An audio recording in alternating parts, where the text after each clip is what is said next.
You're listening to The Next Chapter is Hers, a podcast about healing, growth, and becoming the main character of your life.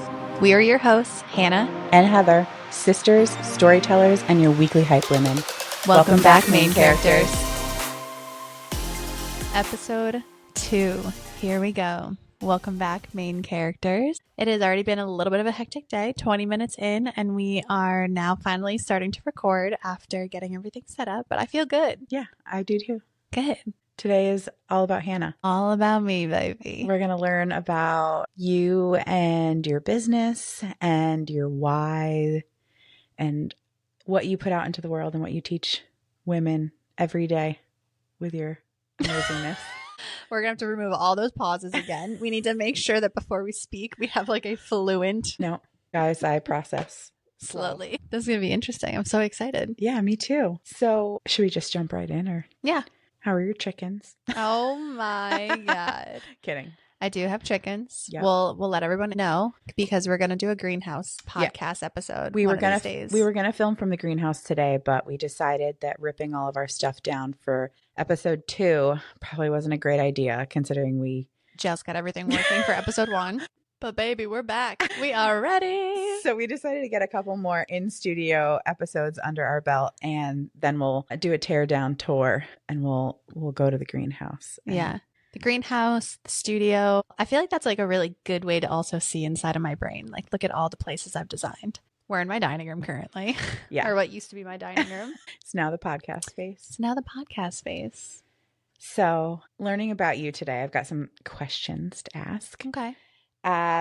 This is when you get to work on your interview skills. All right, Hannah, how about we start with what made you feel like there was something missing in the world that you needed to create this space, this space for women? I thought that I would have like instant answers for everything, but my brain just went in like 500 different directions. I feel like I want to start off by saying that I feel like going back. My earliest memories. I feel like we grew up in a family that was very focused on diet culture and gym, and we were always on diets. None of our family went to the gym. It was just... We just paid the fat tax at the gym membership, basically. We all had gym memberships and never went. Right. And I feel like growing up with 2 older sisters was eye-opening. A mom that never really wore jewelry or anything like that. Like, self-care was not taught to us in our family. We were taught to care for others. Yes. So right off the rip, I feel like when I was younger, I just wanted more self-love. And I think I craved to see more self-love from the people that I loved the most around me. And hearing people like nitpick themselves or tear themselves down or talk badly about themselves was just so eye-opening at such a young age because I had to look in the mirror at one point. And I remember saying to myself, am I supposed to hate my body too? And it was like a moment where I think at a very young age, it just kind of clicked to me that like, oh, maybe I should be poking at my tummy. Maybe I should be poking at my arms. Maybe when I look in the mirror, I need to stand up a little bit straighter. Like all these little things that were kind of coming into my brain at such a young age, I remember probably it was like 7 or 8. Like we were already at the George's Hill house. And I honestly think I was standing in like your vanity mirror in your room. I broke into someone's room. I lived in the closet, so I didn't have my own room. We'll get to that another time. But I was standing in someone's mirror looking at myself, just asking myself that question, like, am I supposed to hate myself? That's and deep. I know. This really was rooted in like deep questions to myself at a young age. That is something that, even though I have a lot of really negative feelings around my body, that's something that I'm really trying to not make a big deal about it in front of my now almost 4-year-old daughter. Because again, like you said, we were raised in a house that, you know, your body image was very important, and it was almost more important than anything else. We had to look cute. And it came from a place of love because our mom struggled with her weight and body acceptance. It was definitely not malicious. I think it was definitely came from a place of her just wanting to make sure that like the world was better. kinder to us. Yeah. You know, if you look a certain way, you don't get picked on, or if you look a certain way, you get picked for dances, or, you know, you don't get overlooked. And I mean, it still didn't matter because I know you had bullies in high school and you looked like Taylor Swift. That's definitely one of the things that I'm really, really trying to be conscious of, is that, you know, I'm on a weight loss medication and I'm trying to lose weight. And so my daughter sees me weigh myself. I try not to react negatively to the scale. And Harlow loves to jump on the scale. And I'm like, 37 pounds, great job. You know, I encourage her. I don't make it a scary place for her to be, but I can totally understand where just living in a family that, just being the youngest, you know how much like little ones are always looking up to us. Yeah. Right. But it's like the people that I had to look up to in my life growing up was you, Mom, and Emily. And the terrible 2000 body culture. Yeah. Like people saying, you know, Tyra Banks. 125 pound Jessica Simpson is so fat. Like Britney Spears, Christina Aguilera. Like that's what you saw growing up. I remember I actually have a picture of myself in this little bikini. The mom was like, wear it while you're cute and little. And it was like red with little polka dots. And I remember staring at myself in the mirror, like pinching my belly. And I mean, if you see a picture of me as a child, my dad called me a fence post, like Hannah Banana fence post. I was just like a little wafy, flat, little taller for my age, I feel like, at that like 7 to 10 range. You're still pretty flat, although curvy, like on the sides. You have a very flat. Yeah, but I got them titties and ass, you know? Ass and titties, ass and titties. I just feel like at such a young age, when you're watching that, it makes you question yourself, right? And then when you enter school and you enter middle school, and now you have Hollister and Abercrombie, the 2-inch zippers seam on some things, the low rise, you're running around recess and you know, everybody's boys are starting to literally, but everyone's starting to pick on each other and say like, oh, look at what she's wearing. You know, body image is taught at such a young age. Like we are so pure. And at one point, everything just turns to shit because everyone just kind of commingles together with all their image issues. And it just got harder. And I think I didn't realize that was living inside of me probably until I was leaving high school and I finally could have a moment to think for myself. I did not go to college, so I did not have the college influence to continue that. And I think that's actually a big thing that changed for me, was the fact that I did not have to be the hottest girl in college. I didn't have to worry about joining a frat or whatever it's called. You know, there's so many moments that I feel like it could have really been more detrimental. And I was able to surround myself instead with artists, boudoir photographers. Like right off the rip, I was meeting people from different communities and cliques and being welcomed into an area that was so body friendly. And it was before that body positivity movement happened. Yeah. But it was something that was living inside of me that I was already very conscious of, already trying to break at such a young age. In the last episode, right? Like we talked about how we lived very different lives and took very different paths. And I feel like I was able to take a path that was less stepped on, I guess. And so it allowed me to kind of root around all those existing issues and start healing them earlier. You've always also been very interested in art in all forms, painting and drawing and music and all that kind of stuff. And I know that you're really good at seeing bodies as art form. One of my favorite images that we have in the studio is a woman laying kind of on her side. She's contorted in a way that accentuates her side rolls. And it's one of those things that like most women would stand in the mirror and they would look at their side rolls and they would say, ew, I need to put on a corset. I need to put on some shapewear. I need liposuction. But this image, the way that it's lit and the shadows dance across her body and the way that the peaks of the rolls are just gently highlighted and the way like the curve of her back is, the image is breathtaking. And it's one of those things that when I look at it, I say to myself, how can I love something in somebody else's body so much and then hate it in my own? And which is so common for people to say, by the way. So common. I do it all the time. I look at these plus size influencers and they're dressing a certain way. And I think it really comes down to confidence. But, you know, and I'm like, why can't I be that girl? Why can't I be her? And then you guys will be like, you could be. I don't know if I want to say it's confidence. I feel like it's a caliber of self-worth. Confidence can be faked. Self-worth can't.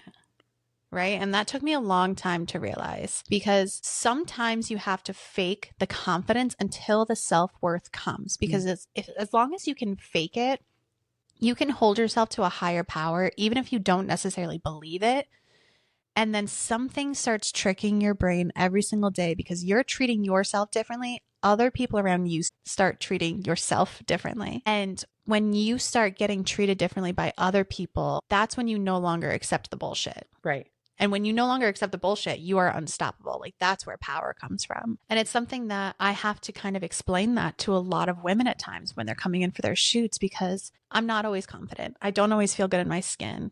I do still nitpick at myself. And there's days where, especially in like earlier days when I started the studio and I started my business, I felt like an imposter sometimes because I was preaching self-love and preaching to love your body. And then there'd be days I'd go home and I would hate myself too. And it's like, I fucking get it. But you know what? I'm never going to always be 100% happy with my body, but I'm always going to know my worth. And I'm always going to demand more from people and demand more from myself, because this is my life. I am the main character of it. And there's no person or thing that is going to stop me from living my life to the fullest. And that is what keeps me wanting to stay happy, wanting to stay healthy, wanting to care for myself in ways that self-love gives to you. Does that make sense? Yeah. I think that kind of answered my next question, which was, what were you craving in your own life, in your own healing, that led you to create your business, Hannah Rachael Photography? It does, but now I feel like I can take a totally different route with this question.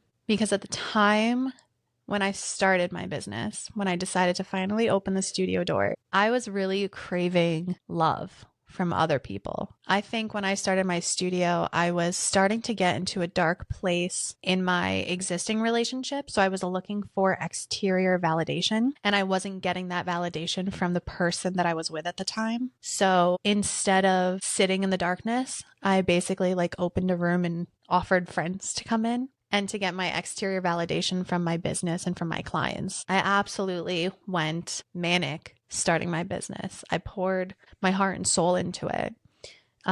Loneliness can do crazy things to us sometimes. And I feel like I built this business because I wanted other people to no longer feel lonely, because I felt so lonely. That's deep. And I wanted people to feel beautiful because I didn't feel beautiful. And part of me was thinking, if I could fix them, it would fix me. And in a way it did, right? Like years later, I am reaping the benefits of my early stages of the business. And one of the things I actually thought about, right? And I think like I can use Taylor Swift as an example really quick. She became famous writing heartbreak songs. So her passion, her drive came from the darkest place of her life. So in her darkest moment, she was able to create art with it, because that's how she felt. Like every artist or painter or famous sculptor, they, a lot of times in their darkest parts, were able to create their masterpieces. Yeah, and then cut off their ears. Yeah. And then give it to their loves. What's more dreamy than that? But that was my studio. My studio was my escape. My studio was my exterior validation. My studio was my safe place. And I just wanted to invite other people into it and heal those so that they didn't have to feel the way that I felt. Powerful. I know. Sometimes I'm deep. Sometimes I'm singing ass and titties. Obviously, I know you inside and out because I remember you coming home from the hospital and being born. But for our listeners that don't know you as well, who were you before you picked up a camera? Who was I? I was a shell of a human. I was active, middle school, high school. I picked up a camera the beginning of my senior year. Photography class. I took a film class. We learned to do all the developing. We used all the deck stalls and all the chemicals and everything like that. And that was just kind of crazy because, like you said, I loved art. Mm-hmm. I loved painting. I've got thousands of sketchbooks and, several different artistic mediums that I have here, but I never really had the skill to create what I wanted to with pencils and paints and stuff like that. So I think when you had gone into photography, you started taking pictures of me at a young age. It was something that a medium I already knew existed. That was my photography class in senior year. Yeah, that's right. So 10 years If you guys listen to our first episode, you'll know Hannah and I are 10 years apart. So when I was like 16, I was taking my photography class. Hannah was my little muse. And so I would... Should we insert another photo right here of me in the fairy costume?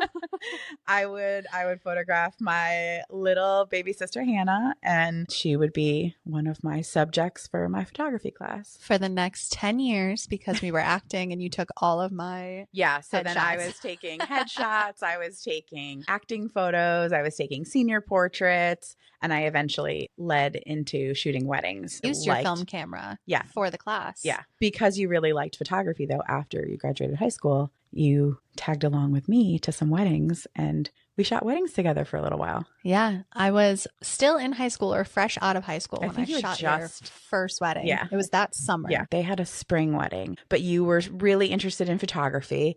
And I was like, hey, I have a friend's wedding whom I'm shooting, and I'm sure she would be totally down if you tagged along, and like whatever pictures you took that came out good, we could just give her. And you were like, okay. And literally put a camera in my hands. Yeah.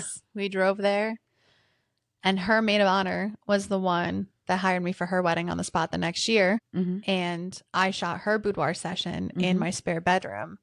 And that was back in 2011. Yeah. She asked you, like, back then, it was like taboo. Yeah. Boudoir wasn't really like the thing. And she kind of was like, hey, I kind of want to do something secret for my husband. Yeah. And I was like, let's fucking do it. Went home, searched Pinterest, threw a white blanket on the ground in my spare bedroom apartment. And I was like, come on down to Waterbury. So that's how it started. It was literally that wedding that kind of got you into the wedding game. And then that bride that got you into the boudoir game. And that's kind of why I say sometimes that I feel like this career chose me. Like everything in life has led me to this. And I think that's why I also found myself so early on, because I saw such a clear path for the direction I wanted to go in.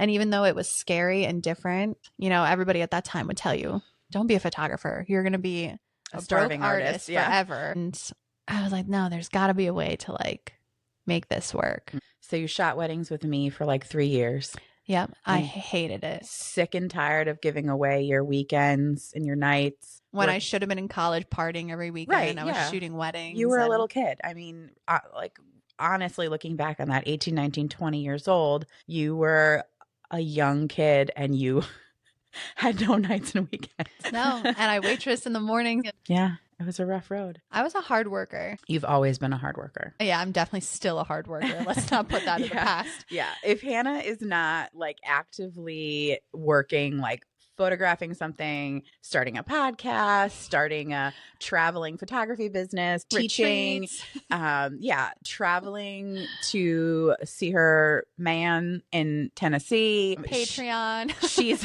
She's like climbing a ladder on her roof, like being like, oh, you roofing guys, you need an extra hand? Yeah, okay, I'll come up there and help you roof. Yeah, let's build a greenhouse, but like I'll do all the framing. I gotta install a garden today. Like Hannah is gotta put some sheetrock in my bathroom next week and do the railings. Like legit the handiest handyman and the hardest working person I know. Like literally. They don't call me Bob the Builder for no reason. I earned that name. You exhaust me. I don't do anything in honor of you doing everything. I like wake up with my toddler at 11 a.m. just like, yeah. I'm changing dad's brakes outside. Yeah. So you are definitely the hardest working person I know. So don't even put that out in the world. What about the first time that you realized that, you know, we were talking about you creating art with a medium that was different than painting and drawing and, you know, picking up that camera and realizing that you could really create more than just images. When was the first time that you realized that you could really create art? Yeah. I feel like there's two things that come to my brain. I feel like I want to go back one step before that camera went into my hand and talk about the very first time that I did a live nude drawing class. And it was like not full frontal or anything. Like I just remember I had gone to an art school for middle school, and one of the teachers had brought in a live model for us to sketch. And it was part of our like, I was only in 7th grade. Wait, nude? Yeah. Well, they were, their like junk was covered, but they were in like flowy things, and they would sit on boxes and we could paint them and draw them and use whatever mediums we wanted. So I remember trying to sketch that body, and I was getting frustrated at myself because my skill level was not how I wanted it to look. At 7th grade. At 7th grade. You should be really mad at yourself. The perfectionism, OCD, it's coming right back out in me. Started at a young age. But I just remember like being mad at myself that I couldn't get it to look the way that I wanted to. And I think I was comparing myself to my older brother, who was also really great at art at the time. And he had crazy good sketchbooks, and it was very inspiring for me to watch him. He drew animals and lions and figures. Do you remember this? I do. I literally can't draw to save my life. Like if someone Neither was can like... Emily, so I don't know where we both got it from. But I just remember being so inspired by him. I was so mad at myself. I wasn't as good as him. So I decided, you know, once that camera hit my hand that senior year, and our projects and homework was literally take pictures, experiment, be weird. There were thousands of photos that I took with like weird costumes and outside and photograph lines and photograph shadows. And because it was film and it was only black and white, I was able to focus on seeing the light over everything else. And then I just kind of grew. And I remember taking this one photo of this girl. I think her name was Sam.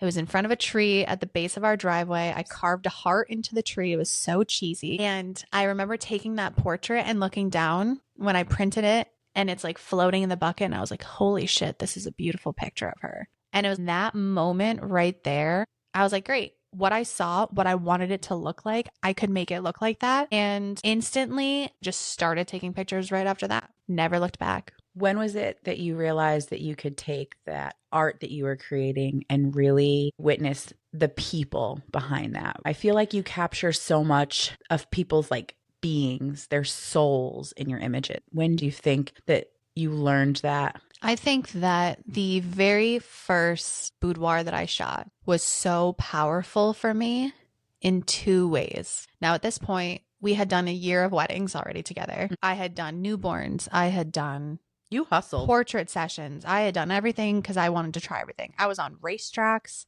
There was nothing that I haven't photographed at this point. Except for naked ladies. At this point, correct. I was confused. I was like, that's all I photograph. I'm confused. This was the first boudoir session that I had shot with someone who reminded me a lot of my sisters, my family. She was self-conscious. She was nervous. She was stepping out of her comfort zone. It was funny. It was awkward. We were giggling. We were, you know, trying to make it good. And it felt like two friends like collaborating on something because I had no clue what I was doing yet. But I remember her being self-conscious. And once I showed her the photo, she was like, holy shit, that's me. And it was in that moment that she didn't have anything bad to say about herself. And it clicked. And I was like, fuck, this is exactly what I want to do for the rest of my life. And within that moment, I knew it. Fast forward a couple months later, it's her wedding day. She decided to do a first look. And she asked me if I could hand the album to him before she saw him. So I am taking pictures at this wedding. I remember this. I was actually going to ask you to lead up to this if you weren't going there already. Yeah. So I remember getting the album from her, taking pictures of him from behind, walking back in front of him, and I tapped him on the shoulder and handed him the album. And he giggled and he was like, oh, what is this? You know, he's a tough firefighter dude. And I handed him the album and I said, open it up. It's just a gift from the bride. And he starts looking at the photos and he looks up at me like, oh my God, does she know what I'm looking at right now?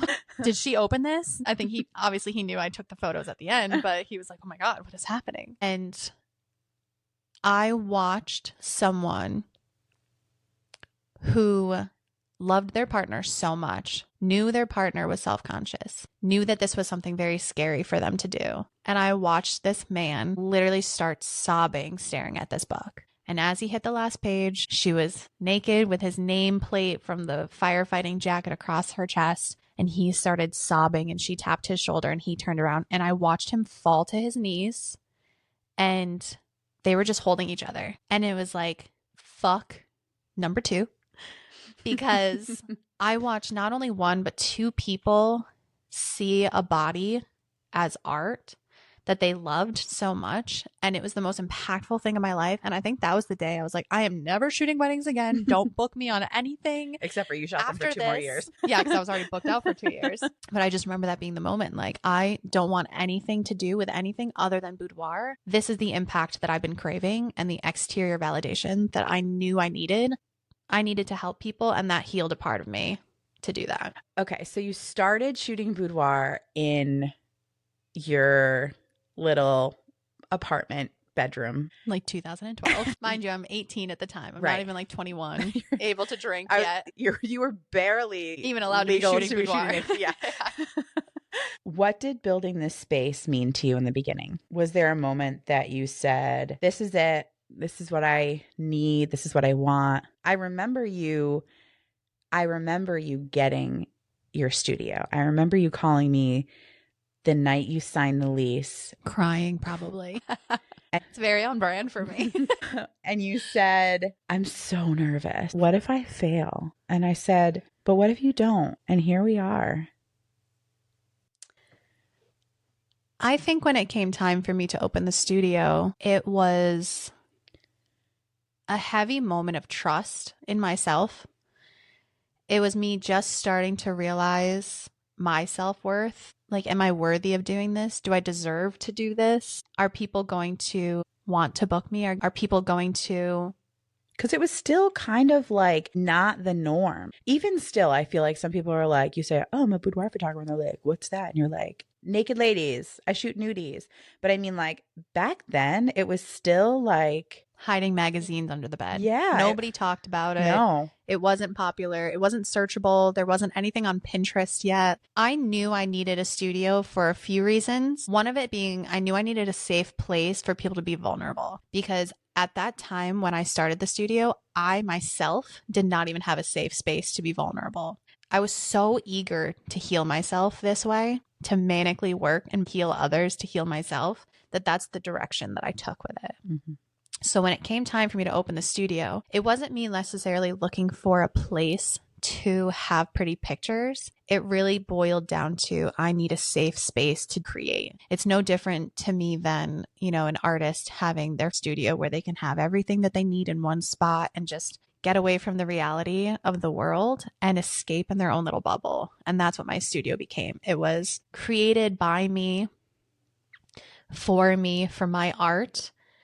And it was the first place that I could honestly decorate how I wanted to. Again, going way back in time to like little baby Hannah, right? We grew up in rentals my entire life. I didn't really have a bedroom growing up. We were a family of 4. Yep. In a 3-bedroom house. Well, we were 4 kids plus our parents. Right. And everybody had their space. Everybody was older than me. Everybody was ready to have their own space. I wanted my own space, but I shared a bedroom with Emily, but my bully. And then I came home one day and she pushed my twin bed with her twin bed and said, get out. This is my room now. Right. She was hitting high school. She wanted privacy. And I get it. If I was the older sibling, I probably would have done the same thing. Moral of the story, I didn't have a bedroom or a place to call my own until I was probably 14 when you moved out. So you lived in the little walk-in closet of my parents' bedroom. I mean, it was kind of more like a dressing suite. Yeah, because there was no room for an actual closet. Yeah. It was like a pass-through hallway. Enter picture. Basically, it was a room big enough for you to fit a dresser in. You lived in like a loft bed, like double stack loft bed now with like drawers underneath and a twin size mattress on top. You're making it sound really, really good, but there also was just a shower curtain as a wall to separate me from my parents getting up every night. Yeah, so like when my dad would walk through the room to the bathroom. Yeah. So take the luxury version that Heather's making it sound and my version and put it together. We're going to find a picture. We have to at this point. It was like a little space for myself, but also not much space at all. Basically, at a young age, I was just looking for my own space and I wanted to decorate and I wanted to create And one of the outlets that I loved the most was interior design. I loved making and creating art in pretty much any way that I could. Like I had mannequins and I was developing clothing at a young age. Like I just craved art. I craved my own space. I craved creating areas that I just loved being in. Starting a business at such a young age and being as headstrong and all in that you were. I know that you put everything that you have into, I mean, literally everything you have into like whatever project you're doing. What did diving headfirst into this business and putting your all into it cost you emotionally, personally? Were there things that you feel like it took from you? I feel like, honestly, this business and pouring myself into it at such an early age cost me a lot. You know, I feel like it's cost me friendships because my priorities changed at such a young age that instead of going out, getting drunk on the weekends, I was face deep in a laptop editing or taking on sessions. I feel that. I think that it cost me relationships because I was so quick to turn my brain off in a relationship if I was feeling a certain way or, again, needing that external validation, that I was able to focus on my business and pour everything I had into that because that felt like the only thing that was giving me excitement and validation and honestly love back, right? Like nothing is better than, as you know, getting gold stars. And I think that's something that I crave as well as you. I live life through gold stars. That's like my, love language. Love delivery service is just give me gold stars, please. Yeah. So I think I lost friendships. I think I lost relationships. I feel like I lost a little bit of like my youth because I was just working as much as I could. But I feel like everything that I lost came back tenfold in the future. I learned how to create and foster relationships through my business that I don't think I would have known how to communicate maybe later on. So I think that everything that I lost back then, I now am so grateful for and have just been able to overflow with now. Was there ever a time that you wanted to quit? All the fucking time. Every single day. Every single day I think I want to quit because owning a business is hard. I like to say that I retired at 18 years old. As soon as that camera went into my hands, I was like, oh, I'm never working for corporate. I'm never going to work a regular 9 to 5. I think it took me a couple of years for me to really support myself with my own business and really leave. So maybe like technically I retired at 22. I think that's when the studio opened, right? Probably. What year are we in? 2025, 2012, 2015. 13 years. Holy fuck. That's a long ass time. We're past, oh my God. Remember when you said, what have you lost? And I said, my youth. It's gone. Wait, when you're editing this section, I would like you to put those math equations spinning above my head. Above your head. Yeah, so it's 2025 and you started in 2012. So that means you've been doing this for 13 years, right? Wow. That's crazy. Yeah. I think, yeah. Yep. Do you think that there are parts of you that you've lost giving so much to others? I think there was a time where I was giving more than I should have. I think as you age, you understand boundaries better, which allows you to take a step back and understand that you can't give everything that you want to give in that moment. So you set a boundary for yourself and it gets easier as you go. What has the studio given back to you that you didn't know that you needed? My studio has given me everything. My studio has given the house that we're in right now. My studio has given me the people that are around me. My studio has given me the relationships that are in my life. Some of my best friends I met through the photography industry. You know, there's so many things that this dream and chasing it in my studio have given to me more than I think I even deserve some days. I feel like there's some days that I am so grateful and so in love with all that my studio and all that my business has given me. And the main thing being freedom. I worked as hard as I did so that I could live a different life in the future. And I think I could honestly say that I'm living everyone's dream life right now. Like I have the freedom to see my friends on random days. I'm working myself to the bone, but at the end of the day, like I have the freedom to catch a flight and go see my man in Nashville. Like, and when I'm in Nashville, I can pick up a camera and capture more shoots down there. Like, photography and the studio have opened a door for me that I don't think I ever imagined taking as far as it has. And even now sitting on this podcast is like, feels surreal, because who knew that photography could even bring me here? I'm thankful that I have been able to create art in places and on social media that have created a little bit of a following for me so that I can do all these things. And it's nice because when you work so hard and you're able to see the benefit, it makes it all worth it.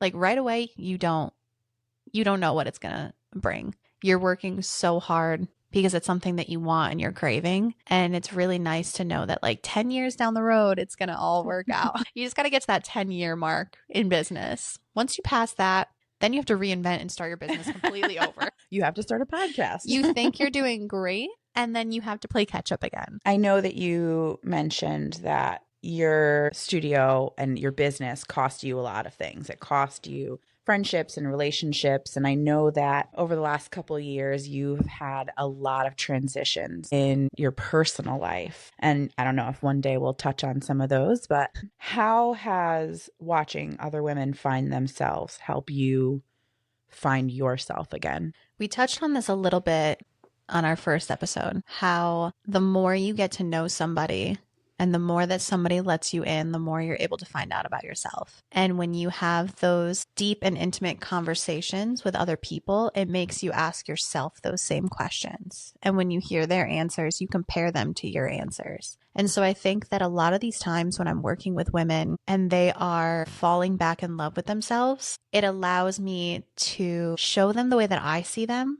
And it makes me understand that people view me that same way. Just like a little kid, they always have someone to look up to. And I think it's so powerful when you can give that gift to somebody else and it kind of makes you feel like it's your superpower. You're really good at that. You really have a way of giving the women that come in the studio almost a different lens to look at themselves through. Absolutely. And it's not because you edit them in Photoshop, and it's not because you distort their view. You don't cake them in makeup and make them, it's not like a glamour shot situation. Back in the 80s, you used to go in and get covered in makeup and get a crazy blowout and cover yourself in feathers. And that was your like alter ego. I feel like the women that come into the studio, you speak to them in a way that allows them to be more vulnerable with themselves. I think that you open yourself in a way that allows them to see a different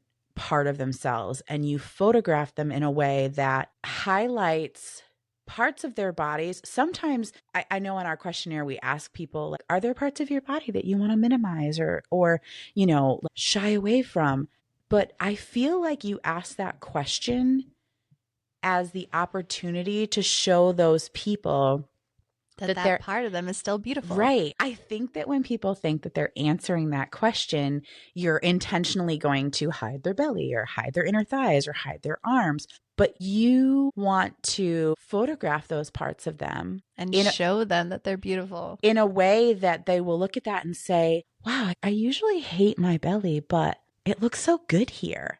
Or, man, I don't usually like my arms, but for some reason they don't bother me in this image. And I think that whole experience like softens people's perceptions about themselves. And like you said, it lets you see yourself through a different lens.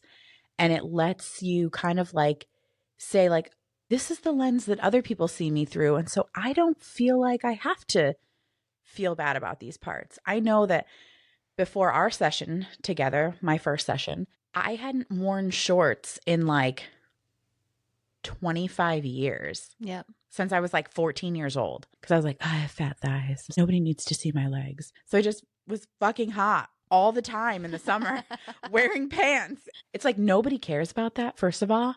But then, doing a boudoir session and being like, I can look at myself for other things. I remember COVID. I was like, I'm just going to buy jean shorts. And I was so happy. And I lived in shorts that summer. And then I was like, I'm going to go out in public in shorts. And then I was like, I'm just going to wear shorts all the time in the summer. And now I'm like, oh, it's like April 1st and it's like 65 degrees outside. Rompers. You show people a different part of themselves and a softer way to see themselves. And it really is life-changing. It really does change the way people feel about themselves. See, I'm a little sad you called out the questionnaire because now people know my secret. Shit. I think this is what brings it all the way back full circle to the beginning. Like young Hannah really falling in love with art because I was able to look up to sculptors. I was able to look up to all these things that like were celebrated in the female form, and roles were celebrated, and nude bodies were celebrated. It's like the Venus back here. Literally. But like, at what point did women stop becoming art? And I feel like that was such a big thing for me when bodies came in front of my camera. Like every single body was totally different. I have not seen two bodies that are the same. How incredible is that? Like how unique, and how sad of us for not celebrating how different and unique that we all are. It's something that every day when I hear someone putting themselves down, it's like, how beautiful is it to exist on this earth in these bodies that are literally just, as Alyssa calls it, our makeup artist, meat suits, carrying our souls around on a floating rock. Like, why not celebrate it? Why not see our unique differences and fall in love with it? We're meant to be celebrated. We are art. She is art. I literally have that tattooed on myself. Yeah, you do. What is one thing, or all the things that you want every woman to know when she walks in your studio? I think the first thing that I want people when they walk into my studio is to feel safe. I think my studio kind of holds the same energy that like a hair salon does, right? Like you walk in and you know that there's something that you're working on for yourself, and then you leave all like fresh hair, smelling good, feeling good. Or Vegas. Like what happens here stays here. Honestly, like just like a hair salon, you're going to spill sometimes your darkest, deepest secrets and have friends and have a community for the first time, have adult time for the first time in a long time. And the more that you open up to people and connect with them, the more it's going to give back to you. And so that's the first thing that I feel like I want people to know when they come into my space, is that the studio is a welcoming, comfortable girl spot, like your best friend's house. I want it to feel almost like you've been there before, and it's just instant comfort. I always joke when I'm photographing people that when they enter the space and they become one in the set and they're lounging on the couch, I'm like, this is your mansion. This is where you deserve to be, right? It's like, it's just a spot that I want people to feel loved and put themselves first. I always tell women I want them to speak up, and I want to hear their concerns, and I want to hear what they like and they don't like. I want them to practice using their voice in that space. And I just want them to feel empowered when they walk in. What do you hope the studio and now this podcast help women reclaim? I hope that this podcast really reaches that woman who's been scared to come in, who's been scared to trust themselves, who's been, afraid to speak up. I really hope that this podcast reaches that woman or that person, just kind of opens their eyes a little bit. If listening to our voices kind of helps heal a little something in you, that's my end goal. If it gives you the courage to come in and have a boudoir shoot, whether with us or somebody else, that's my goal. If it teaches you to care for yourself and make yourself feel worthy and put yourself first in a situation, that is what I care about. I feel like there's so many women out there who were raised like us to put others first. And so my main goal is to teach people to put themselves first and to understand that they're worthy and that they deserve to feel good and that they deserve to be beautiful and that they deserve to feel great. And be celebrated. Fuck, we are not celebrated enough. No. Like, how many people go through life never having a picture of themselves? That is like the saddest thing in the world to me. And that stems from our mother, I think. Yeah. I have 3 photos of my mother the day that I was born, and she's holding me, I think, a selfie with a Snapchat filter on it. Mm-hmm. We look like koala bears or something. And my sister's wedding days. Yeah. It's like hide in the background of a picture, or I'm going to take the picture. Put someone in front of them. Yeah. And that really strikes a chord in me. If I was to lose my mother today, I think I have like 6 pictures with her my entire life. Get in the pictures, ladies. Yeah. Let them take the pictures, even if you hate it now. I think the biggest thing that I want people to walk away from like this episode right now is, even if you hate the photo that you take in the moment, hold on to it. In the future, I promise you, you're going to look at this with such kinder eyes, and you're going to appreciate it for the moment and that fragment of a second that was captured in your entire life. Just enjoy that. Just be present enough to understand it's more than just your body. Like, there are people looking up to you. There are moments that are making people smile. It is a gift to age. It is a gift to exist on this earth. Hell, it's a gift to wear a bikini at the beach. Yeah. Insert clip of Moira screaming, take all the naked pictures. All the naked pictures right now. You saw a picture of yourself 10 years ago and you were like, ugh, I am so fat. Delete that right now. I would die to be that fat again. Yeah. You know what I mean? But it's like you hated yourself at a certain point. Yeah. You wanted to erase that picture, and then you looked back on it 10 years later. And you were like, damn. I was fucking hot. And I didn't appreciate it in the moment. So you're hot right now. Appreciate it right now in this moment. I'm going to challenge everyone. I love a challenge. I'm going to challenge everyone in this moment, unless you're driving. I want you to take a selfie of yourself today. Naked. Let's just spice it up right off the rip. Go home. Take a picture of yourself naked. I want you to stand with confidence, titties to the heaven, nose up like your shit don't stink. And I want you to pop the booty back and take that selfie. No matter how scary it feels right now, just take it. I mean, I was just going to say, take a picture of yourself. Oh, well, you can start there. But like, if you've already taken a picture, like, get naked. Don't be shy. In the bottom right-hand corner of your iPhone, there's little dots. You can click it, and there's a little eyeball that hides that photo. You're welcome. So it's not on your camera roll. Okay, so I have one last question, because this is honestly, I mean, I know we're trying to still figure this out, but this is the burning question that most people are asking us right now. What is next for Hannah Rachael Photography? What is next for you? This is a really hard question right now. Full disclosure, I feel like I am at a crossroads. I am at the end of a road right now, really being able to either turn left or turn right. One direction looks like the Connecticut studio stays open. Heather starts to take over. Hannah flies down to Nashville, Tennessee, follows the love of her life, makes cameo visits to Connecticut, starts shooting down in Nashville. And I feel like that is a chaotic, manic, workaholic dream. That's a new throwing yourself in 100%. Yeah. Yeah.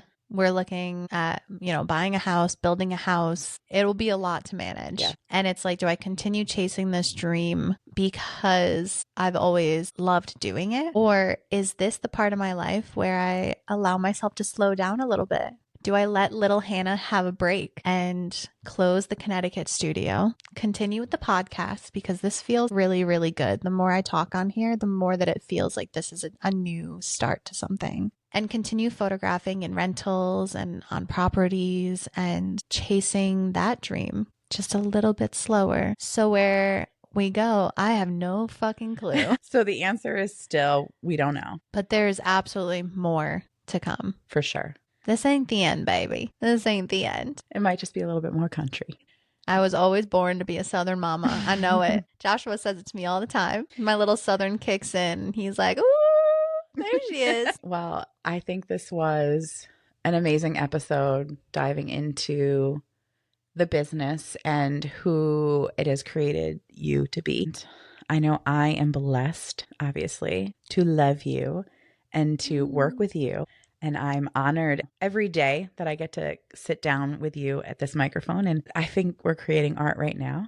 We are. I can't wait to see where this goes. This is a new medium for us. But I am super proud of you, and I'm excited to see whatever direction this takes us. And you. Well, thanks for having me today. It was really a great time. And for all of our main characters watching, your takeaway today is take that little selfie, fall in love with yourself a little bit more, and start faking the confidence if you need to. I feel like that was a really good point. Yeah.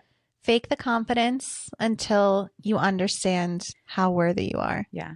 But definitely hold that self-worth. Yeah. Number one. Goodbye, main characters. Until next time. A quick blessing before we go. May your mirror be kind, your coffee be strong, and your confidence slightly delusional. You are the main character, the muse, and the movement. We'll see you next chapter, babe.